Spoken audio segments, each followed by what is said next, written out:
Bismillahirrahmanirrahim. Assalamualaikum warahmatullahi wabarakatuh. Perkenalkan, saya adalah Dr. Hesti Wahyuningsih Karyadini, SPKK, dosen tetap Fakultas Kedokteran Universitas Islam Sultan Agung, program studi profesi dokter, Departemen Ilmu Kesehatan Kulit dan Kelamin. Perkenankan saya menyampaikan pernyataan diri dosen sebagai unjuk kerja Tridharma Perguruan Tinggi bidang pengajaran sebagai prasyarat dalam pengajuan sertifikasi dosen tahun 2025. Yang akan saya sampaikan adalah deskripsi mata kuliah Ilmu Kesehatan Kulit dan Kelamin dengan bahan kajian kelainan adnexa kulit beserta contoh pengajaran pada bagian Ilmu Kesehatan Kulit dan Kelamin program studi profesi dokter. Deskripsi mata kuliah Ilmu Kesehatan Kulit dan Kelamin.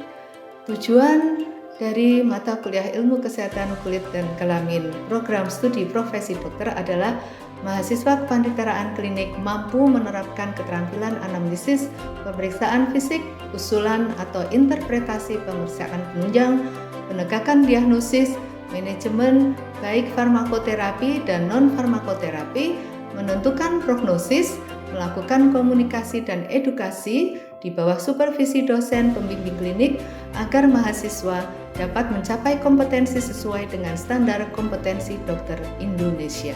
Mata kuliah Ilmu Kesehatan Kulit dan Kelamin pendidikan program studi profesi dokter ditempuh dalam waktu 4 minggu dengan bobot SKS 2 SKS. Kegiatan pembelajaran dilakukan baik di rawat jalan, rawat inap rumah sakit, maupun puskesmas, meliputi tutorial, refleksi kasus, mini CX, case-based discussion, DOPS, dan jurnal reading. Pada minggu terakhir, mahasiswa akan mengikuti ujian mata kuliah berupa oral examination, multiple choice question dalam computer based test, serta ujian observe skill Comprehensive Examination atau OSCE. Bahan kajian yang akan diujikan berupa infeksi virus, infeksi jamur, infeksi bakteri, infeksi parasit, dermatitis, penyakit autoimun, kelainan adnexa kulit, kelainan pigmentasi, tumor jinak dan neoplasma, penyakit kulit alergi, Islam disiplin ilmu, iptek dalam bidang biomedik, penyakit degeneratif, dan etiko-mediko-legal. Penilaian Ilmu Kesehatan Kulit dan Kelamin program studi profesi dokter meliputi kelulusan dinilai berdasarkan 2 kriteria. 1. Penilaian akhir formatif dan sumatif. Formatif masing-masing kegiatan dinilai 1 sampai dengan 100, mini CX dinilai 10%, DOP 10%, CBD 10%, jurnal reading 10%, refleksi kasus 10%, dan oral examination 10%. Jumlah total dibagi 6 dikalikan 60%. Sumatif MCQ dinilai 1 sampai dengan 100 dengan NPL 65 dikalikan 15%, OSCE nilai 1 sampai dengan 100 NPL 65 dikalikan 25%. Hasil akhir nilai formatif dan sumatif interpretasi nilainya A sampai dengan E. A lebih dari atau sama dengan 81, AB 74 sampai dengan 80,9, B 67 sampai 73,9, BC 60 sampai 66,9, C 53 sampai dengan 59,9, D 46 sampai 52,9, E kurang atau sama dengan 45,9. Nilai kondite dinilai berdasarkan sikap dokter muda selama menjalani kepanitiaraan klinik di tempat bertugas. Penilaian meliputi inisiatif, disiplin, kejujuran, tanggung jawab, dan kerjasama. Nilai masing-masing komponen antara 1 sampai 3. Lulus apabila lebih dari atau sama dengan 10 dan kita nyatakan sufficient, sedangkan insufficient apabila kurang dari 10 nilai kelulusan ditunda. Subcapaian pembelajaran mata kuliah. Mahasiswa mampu merumuskan melakukan anamnesis terstruktur pada pasien dengan kasus kelainan adnexa kulit. Yang kedua adalah mahasiswa mampu mengidentifikasi dan menginterpretasikan wujud kelainan kulit primer dan sekunder pada kelainan adnexa kulit. Yang ketiga, mahasiswa mampu mengusulkan dan menginterpretasikan pemeriksaan penunjang pada kasus kelainan adnexa kulit.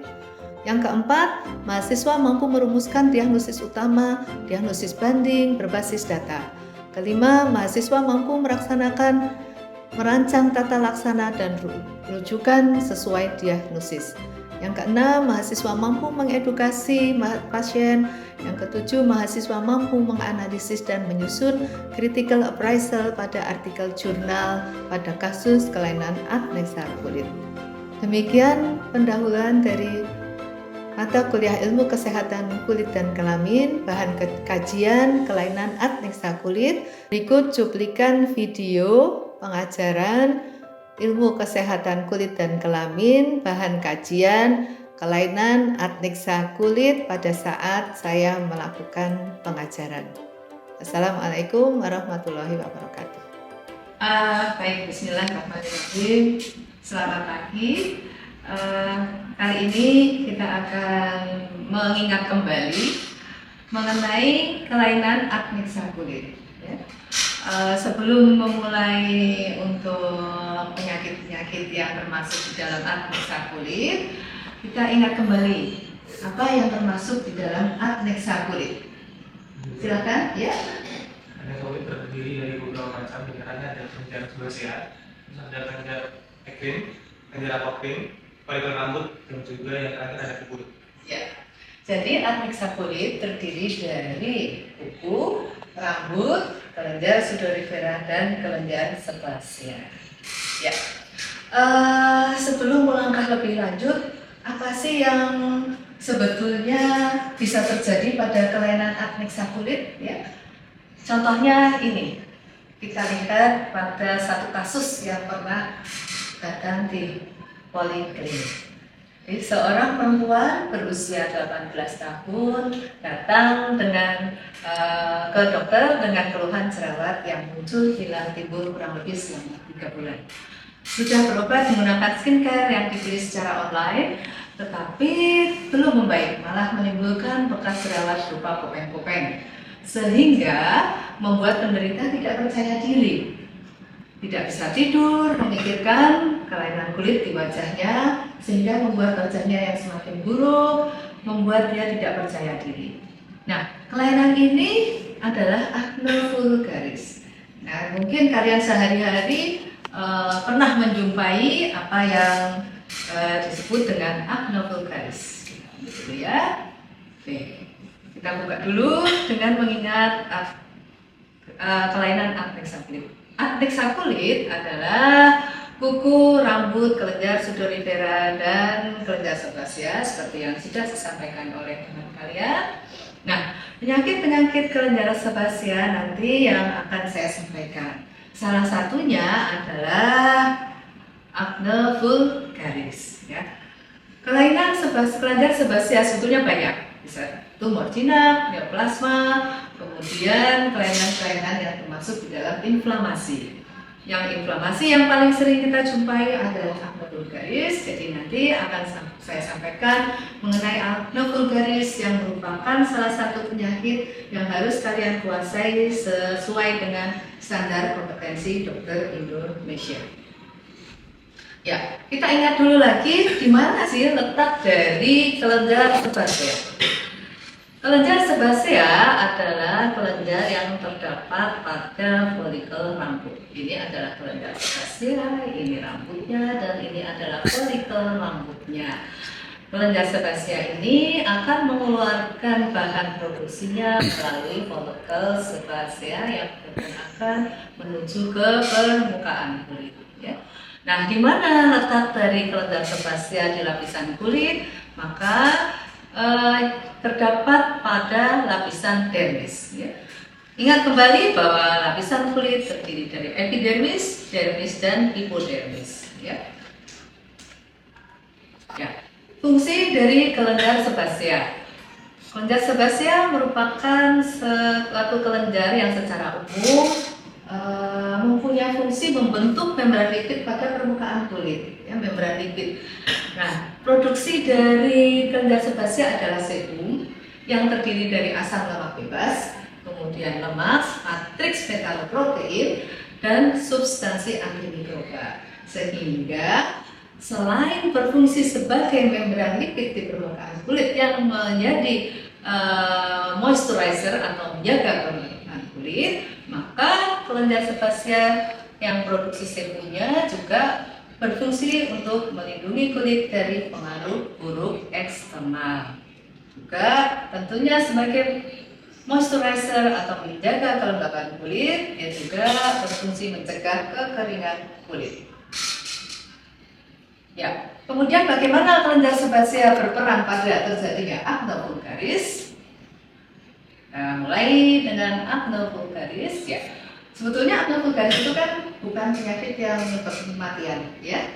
Tapi dia adalah peradangan kronis pada folikel rambut, folikel pilosebasea. Tidak fatal, tetapi dia bisa menyebabkan efek psikologis seperti tadi yang disampaikan oleh seorang pasien, terutama pada keadaan acne yang sedang sampai berat, ya. Karena apa? Bisa menimbulkan jaringan parut yang akan menyebabkan wajah menjadi kurang enak dipandang mata. Faktor-faktor apa yang berperan terjadinya acne? Ada faktor intrinsik, kalau ada intrinsik tentu ada ekstrinsik. Nah, intrinsik adalah usia, biasanya terjadi pada usia pubertas. Genetik, secara teori orang tua yang mempunyai acne mempunyai risiko pada anak akan mengenai acne kurang lebih 3 kali lebih besar. Kemudian ras oriental jarang terkena acne dibandingkan ras Kaukasian. Ras Kaukasian itu contohnya Eropa, ya, orang Eropa. Kemudian secara hormonal contohnya pada kehamilan, polikistik, ovarium, sindrom, ya. Kasus-kasus tersebut terjadi ketidakseimbangan hormonal, perubahan hormonal sehingga bisa mempengaruhi terjadinya acne. Kemudian faktor-faktor ekstrinsik, musim atau cuaca. Kemudian stres akan menstimulasi hormon-hormon stres yang akan memacu terjadinya jerawat atau acne. Kemudian makanan yang mengandung susu berkaitan dengan adanya insulin-like growth factor dan komponen hormon yang terkandung di dalam susu. Kemudian adalah kosmetik berbasis minyak, ya. Patogenesisnya, bagaimana patogenesis terjadinya acne? Peran adanya produk sebum yang berlebihan. Kemudian adanya hiperkeratinisasi folikel pilosebasea. Kemudian hiperproliferasi Propionibacterium acne. Kemudian adanya proses inflamasi. Bagaimana 4 faktor ini berperan pada terjadinya acne? Kita lihat, ya. Faktor intrinsik dan ekstrinsik akan memicu terjadinya produksi sebasium yang berlebihan, ya. Hiperplasia dulu, jadi membesar dulu kelenjarnya, kemudian akan karena membesar maka produksinya akan meningkat. Setelah meningkat, maka akan membentuk suatu perubahan pada folikel sebasea itu sendiri. Jumlah sebum yang meningkat akan disertai dengan adanya lepasnya dari sel-sel keratin menuju ke folikel sebasea. Tapi biasanya pada orang yang normal, folikel sebasea ini nanti akan hancur sendiri. Tetapi pada penderita acne, folikel sel-sel keratin ini nanti akan tertumpuk, ya, tertumpuk bersamaan dengan produksi yang banyak dari kelenjar sebasea, yaitu sebum. Sebum yang jumlahnya banyak, keratin yang lepas banyak, maka akan membentuk suatu komedo komedo adalah timbulan dari sebasia dan sel-sel kulit yang mati ya, Nah, oleh karena membesar dan jumlahnya banyak, maka akan terjadi kolonisasi dari Propionibacterium agnes yang merupakan bakteri paling berperan pada terjadinya akne. Nah, dengan adanya Propionibacterium agnes yang semakin meningkat, maka akan melepaskan sel-sel inflamasi, ya, mediator-mediator inflamasi yang kemudian akan menyebabkan suatu inflamasi sehingga menimbulkan suatu gambaran klinis yang disertai dengan inflamasi. Contohnya ada kemerahan atau eritem yang akan membentuk papul atau nodul. Ya. Kalau tidak ada respon inflamasi, hanya komedo saja, maka hanya berupa papul, whitehead papul atau komedo dengan berwarna putih, ya, yang merupakan suatu komedo tertutup. Sedangkan yang kedua adalah blackhead komedo atau komedo dengan kepala atau ujungnya berwarna hitam karena mengalami oksidasi, yang kita sebut sebagai komedo terbuka.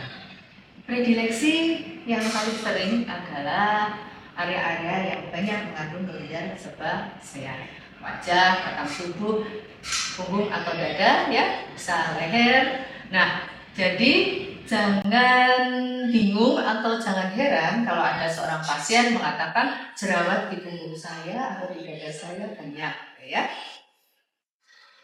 Ya, ini tadi wujud kelainan kulit yang akan terjadi pada akne, yaitu whitehead komedo, blackhead komedo, papul, nodul, nodul kistik, dan pustul. Ya. Nah, untuk mengingat kembali pengertian dari wujud kelainan kulit, siapa yang masih ingat dengan papul? Ya, silakan. Untuk papul sendiri itu merupakan tondolan di atas permukaan kulit dengan batas tegas berisi zat yang padat dengan diameter kurang dari 0,5 cm. Ya, oke. Kemudian nodul. Siapa? Silakan. Ya. Kalau untuk nodul sendiri dia merupakan massa seborrheic yang berisi kita di bagian subkutis, subkutis, letak di bagian dermis, dan dia sifatnya dapat memanjol serta diameternya lebih besar. Iya. Jadi nodul lebih besar dari papul.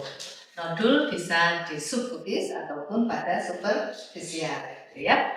Nodul kistik adalah suatu nodul di mana di dalamnya ada massa kistiknya.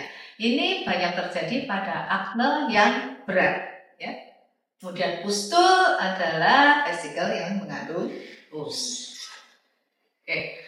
Derajat akne vulgaris, jadi kalau kalian akan nanti mengakses dari seorang pasien dengan keluhan akne, maka kita harus menentukan akne tersebut bersifat ringan, sedang, atau berat. Nah, ringan, sedang, atau berat berdasarkan pada kriteria Lehmann dan kawan-kawan.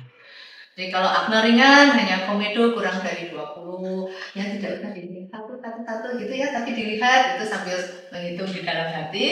Kemudian lesi inflamasinya kurang dari 15 dan total lesinya kurang dari 20. Jadi misal kurang dari 30.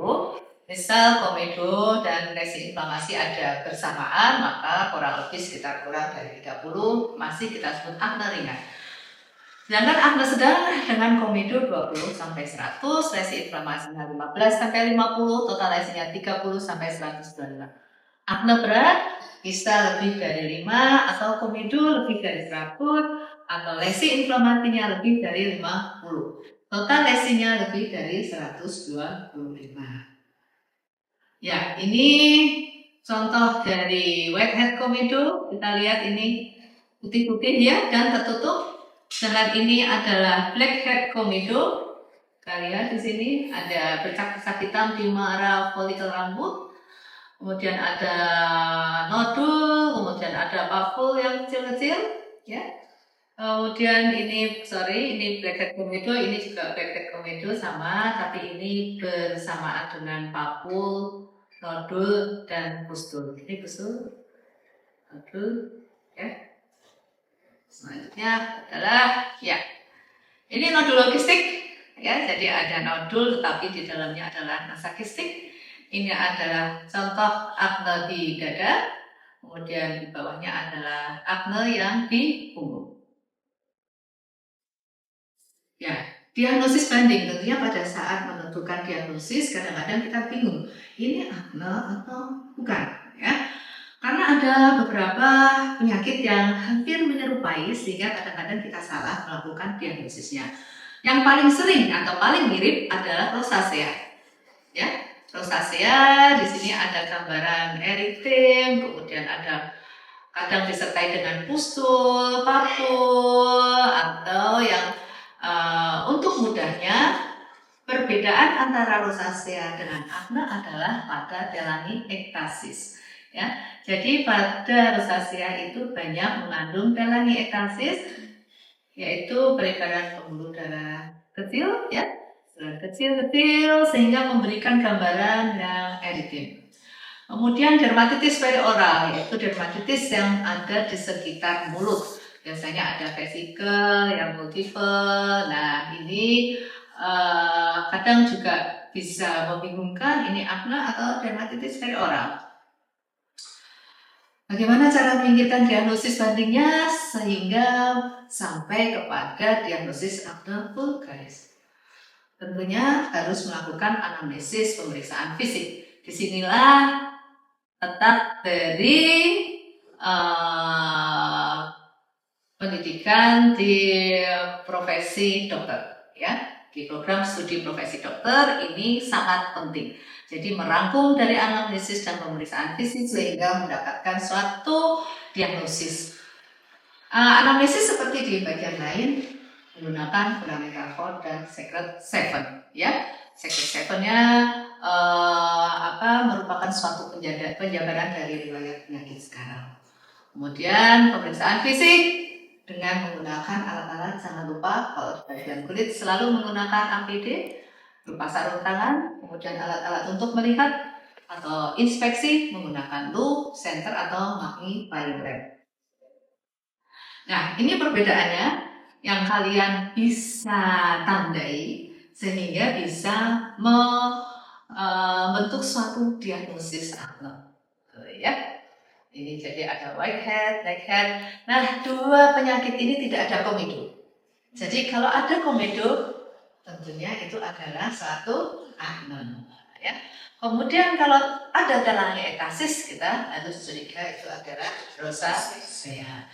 Nah, kalau di sekitar mulut tidak ada komedo, tidak ada telangiektasis, hanya berupa papul, vesikel, jarang yang nodul kistik, ya, hampir tidak ada, maka kita bisa membuat suatu diagnosis itu bukan akne tetapi dermatitis perioral. Ya, komplikasi yang sering, komplikasi yang secara fisik tidak terlihat adalah efek psikologis, bisa sampai depresi. Ya, di sini ada jaringan parut. Jaringan parut itu adalah komplikasi yang paling sering, bisa bersifat ice-pick, ya, lubangnya kecil-kecil tapi dalam. Kemudian rolling scar atau jaringan parut yang rolling agak cekung sedikit. Kemudian yang box scar itu lebih besar lagi cekungannya, ya, lihat batasnya sangat tegas, ya, kotak-kotak, ya. Kemudian keloid ini yang sering juga, ya, keloid. Kemudian eritema pasca akne. Nah, kalau yang pernah akne kemudian diterapi, kadang terdapat warna merah atau eritem yang lama, ya, yang lama sembuhnya. Kemudian ada hiperpigmentasi pasca inflamasi. Ya. Kemudian berdasarkan standar kompetensi dokter Indonesia, maka peran dokter umum nanti adalah memberikan terapi atau membuat tata laksana pada akne yang ringan, ya, akne yang ringan, ya, akne yang ringan. Kita lihat terapinya menggunakan menggunakan beberapa terapi-terapi yang bersifat topikal yang diberikan secara topikal. Bisa topikal retinoid, benzoyl peroksida, topikal antibiotik, ya. Nah, bisa diberikan secara kombinasi topikal antibiotik dan benzoyl peroksida, retinoid dengan benzoyl peroksida, atau topikal retinoid dengan antibiotika topikal, ya. Nah, beberapa terapi topikal yang lain yang bisa diberikan, kita bisa menggunakan clascoterone, ya, kemudian salicylic acid, kemudian azelaic acid. Nah, physical modalities atau alat yang bisa digunakan pada akne yang bersifat ringan adalah pneumatic broadband light added to adapalene. Jadi ada satu alat yang dengan menggunakan sinar yang nanti bisa digunakan untuk akne. Ya, saya rasa itu yang bisa saya sampaikan mengenai akne vulgaris. Dari sini ada yang ingin bertanya nggak? Siapa yang ingin bertanya? Sebenarnya, Ya. tadi kan ada faktor ekstrinsiknya berupa kosmetik yang mengandung oil. Ya. Nah, saat ini kan ada seperti pembersih muka atau cleansing oil. Itu apakah bisa menjadi salah satu faktor ekstrinsik atau bisa digunakan tapi pada keadaan kulit tertentu? Ya, semua yang mengandung oil pada orang-orang yang memang produksi minyaknya banyak bisa menjadi salah satu faktor terjadinya akne. Sehingga harus kita lihat dulu pada saat kita melakukan assessment, harus betul-betul kita lihat kulitnya termasuk kulit yang kering, kombinasi atau berminyak, sehingga kita bisa lakukan nasihat atau edukasi kepada penderita dengan keluhan akne untuk membeli atau menggunakan kosmetik yang benar, ya. Mungkin inginnya glowing gitu ya, menggunakan cleansing yang mengandung minyak, tetapi pada akhirnya malah membuat suatu kulit yang tadinya nggak apa-apa itu menjadi berakhir. Terus ada lagi yang ditanyakan? Ya, silakan. Kalau misalnya sudah terjadi komplikasi itu apakah ada terapi lanjutnya? Ya, betul. Nanti kalau terjadi komplikasi tentu kita akan membuat suatu assessment lagi untuk melakukan tindakan selanjutnya pada jaringan-jaringan paru tersebut. Bila pasien mengeluh ya, kalau tidak mengeluh kita melakukan edukasi, misalnya pasien sudah nggak apa-apa, tuh ya kita tidak boleh memaksa. Ya, semua tindakan yang kita lakukan harus atas persetujuan dari pasien. Ya, sudah.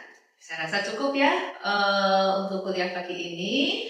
Tetapi saya akan memberikan suatu kuis. Kalian catat pertanyaannya, nanti bisa dituliskan secara tertulis dengan tangan ketik ya. Bagaimanakah patogenesis terjadinya akne vulgaris? Kemudian sebutkan satu perbedaan saja antara akne vulgaris, rosacea, dan dermatitis perioral. Baik, saya tutup dulu kuliah pada pagi ini. Assalamualaikum warahmatullahi wabarakatuh. Waalaikumsalam warahmatullahi wabarakatuh.